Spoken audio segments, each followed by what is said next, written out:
அனைவருக்கும் வணக்கம். நடவு பணியிலேருந்து விதை வெட்டது, நடவு பணி எல்லாத்தையும் ஒரு வீடியோவாக பண்ணிகிட்டு இருந்தேன். இப்போ நடவு பணிலாம் முடிஞ்சு பாருங்கள். எல்லாம் நெல்லெல்லாம் பழுத்துருக்கு. கை பிறந்தால் வழி பிறக்குங்கிற மாதிரி எல்லாம் நெல்லெல்லாம் பழுத்துருக்கு.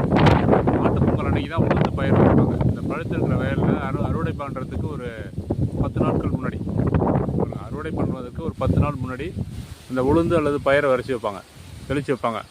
அது கீழே அந்த சேறு தயிர் பதத்தில் இருக்கும்.